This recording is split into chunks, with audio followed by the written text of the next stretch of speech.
기자수처럼 넘어가 보죠. 뭐 가지고 오셨어요? 당을 아무리 해치고 뭉쳐봤자 국민들이 잘 살고 잘 먹는 데는 관련이 없어요. 그건 또 무슨 말씀이세요? 지난주 후반에 등장했던 서울시 노동구조와 직장인 자화상이라는 보고서가 화제가 됐습니다. 서울시 노동구조와 직장인 자화상. 예. 서울시에 직업이 없는 사람, 비경제활동 인구라고 부르죠. 무직자 가운데 80만 2천 명이 대학 졸업 이상의 고학력자다. 이게 2003년에는 57만 명이었는데 10년 새에 80만 명으로 늘었으니까 40%나 늘었다. 쉽게 말해서 대학까지 나왔는데 그렇습니다. 직업을 못 구한 사람. 예. 물론 여성들이 많습니다. 뭐 육아와 가세 때문에 직장을 내놓을 수밖에 없는 일이 많으니까. 다른 조사하고 한번 비교해서 보겠습니다. 통계청 자료로 2014년 자료를 보면 대졸 이상의 비경제 활동 인구 우리나라 300만을 드디어 넘어섰다. 이런 자료가 나왔었어요. 그러니까 그 300만 중에 80만 2천 명이 서울에 산다는 거겠죠. 이렇게 되는 겁니다. 이것도 9년 전에는 대학을 졸업한 무직자가 200만 명이었는데 300만으로 100만 명이 늘어난 겁니다. 100만 명이. 특히 20% 정도는 젊은 청년입니다. 안타까운 거죠. 그분이 문제예요. 또 한국직업능력개발원 조사를 보면 앞으로 10년간 대학원 졸업자는 계속해서 늘어날 거고 전문대학 졸업자는 또 계속해서 줄어들 거로 나와 있습니다. 예상하기에.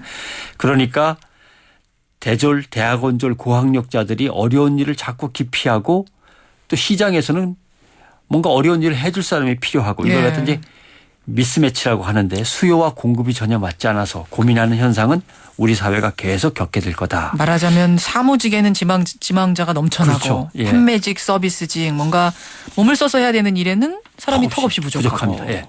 단순 노무직은 또 모자라고 또 기계와 장치 이게 좀 힘을 써야 되는 이런 또 위험도 약간 따르는 이런 직종에는 사람이 또 모자라고 이렇게 되는 거죠. 그러니까 임금과 복지 근무 여건이 좋은 1차 취업시장 그렇지 못한 2차 취업시장 1차와 2차 시장 사이에 격차가 너무 큰 거죠.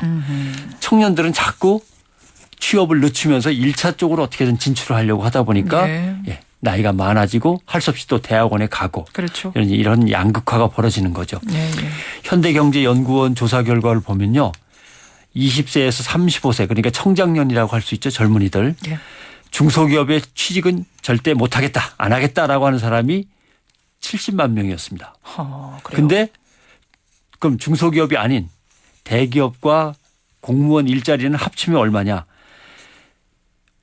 전국 500대 기업에 3만 7천 명, 60대 주요 외국계 기업에 1,200명, 초, 중 등 교사를 다 합쳐봤자 11,000명, 지방공무원 일반직에 13,000명, 공공기관에 15,000명 다 합치면은 7만 8천 명입니다. 대기업에 가겠다. 대기업이나 공무원이 되겠다라는 사람 70만 명인데. 그러니까 대기업에 반드시 가야겠다. 공무원이 되겠다. 마음 먹은 사람은 70만.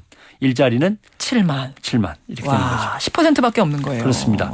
그러니까 교육과 노동시장이 잘 짜여져서 연계되어 가지 않으면 이 문제를 해결 못하는 거죠. 고학력화는 우리나라가 세계 최고 수준입니다. 그렇죠. 이렇게 뭐 전 국민이 다 대학 가는 나라는 없습니다. 고학력의 청년 실업자, 중장년 실업자는 그러나 많습니다. 구조적으로 정비가 안 돼 있으니까 그런 거죠. 고학력 시대를 맞았다면 고학력자를 수용할 노동시장, 일자리도 계속 개발되어 나가야 되는데 그게 안 됐던 거죠. 이 고학력 실업자의 문제는 사회적으로 낭비라는 거거든요. 공부시키느라고 돈 많이 들었죠. 이들의 실업이 늘어난다면 이들의 실업 대책, 노후 대책도 사회가 역시 책임을 져야 되니까 또 비용이 들어가고. 그래서 방법은 뭐냐. 역시 작지만 강한 중소기업 숫자가 늘어나는 수밖에 없다. 라고 하는 것이 방법을 지금 너무 쉽게 말씀하시는 거 아닙니까? 그게 지금 안 돼서 힘든 건데. 그렇습니다. 그러니까 정부의 창조경제 정책이라는 것부터가 바뀌어야 되는 거죠. 그래요. 그리고 창조경제 정책에 맞추어서 대학의 취업과 관련된 교육 그다음에 전문대의 육성 이런 것들이 다 같이 이루어져야 되는데 좀 제각각인 느낌이 드는 거죠. 그럼 대학에 가면 직업교육은 제대로 받느냐. 이제 이 문제가 있는데 2011년 고용정보원 조사를 보면요. 2009년에 취업했던 전문대 졸업 이상의 학력자, 대학 졸업 이상의 학력자 가운데 2011년 2년 뒤에 그 직장에 제대로 잘 다니고 있나 또 조사를 해봤어요. 그랬더니 다른 직장으로 옮긴 사람이 33.2%입니다. 3분의 1은 2년 만에 이직을 했어요. 그렇습니다.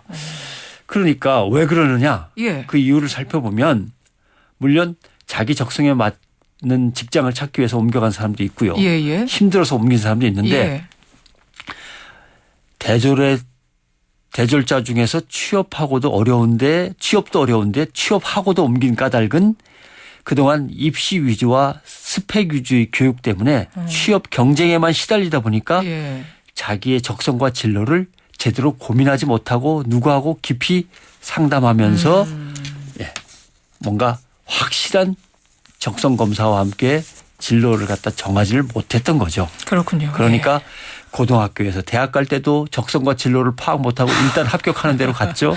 맞아요. 대학에서도 정신없이 스펙 쌓느라고 뭐 연수 받고 학원 다니고 하다 보니까 내가 과연 무엇을 할 건가 내 진로 꿈이 고민도 뭔가 못했죠. 생각할 시간도 없이. 그렇습니다. 그래요. 아예 취업 포기한 고학력자도 많죠. 예, 이거 한국은행 조사를 보면은 취업 못하고 취업 교육도 받지 않는 취업 교육은 무슨 취업 교육 그냥 포기하고 살자고 대충 이게 7년 전에는 57만 그러나 2013년에는 72만으로 늘어났습니다. 자, 그럼 이제 대학과 사회 진출이 어떻게 연계되어야 될지 이거 고민하셨어요? 그렇습니다. 국가나 사회가 대학을 일단 적극 지원해서 대학을 키워야 됩니다. 예. 그 대신 대학의 자율성을 주어야 되는데 우리나라는 지원은 별로 안 하는 것 같은데 자율성은 또 엄청나게 얽매고 있죠. 그다음에 어느 대학이 부실해서 망하면 놔둬야 됩니다. 망하도록. 근데 또 우리는 어떻게 로비를 잘 하는지 계속해서 억지로 살리죠. 그러네요. 예. 세계의 대학들은 창의적이고 시대를 앞서가는데 우리 대학들은 계속해서 갈팡질팡하면서 당국의 점수 기준 맞추느라고 급급한 그런 상황입니다. 박 대통령 정부가 내세우는 창조경제에 따른 대학 교육은 자율성, 창의력, 혁신, 융합과 복합 이런 건데 아직 교육정책과 제도가 제각각입니다. 그런데 이런 얘기하면 과학기술 정보통신을 그럼 더 늘려야 되나 그게 아니고요. 스티브 잡스를 키운다고만 생각하면 오산입니다. 섹스피어를 키워도 수백 년 먹고 삽니다. 그렇지 않습니까? 제대로만 키우면. 예, 넬슨 만델라만을 키워도 수십 년간 관광으로 먹고 사는 남아프리카 공화국도 있습니다. 별에서 온 그대 같은 드라마를 만드는 것도 나라의 경제를 살립니다. 좀 더 창의적이고 융합과 복합을 생각하는 대학 교육이 돼야 됩니다. 여기까지 듣죠. 변상욱 기자 수고하셨습니다. 고맙습니다.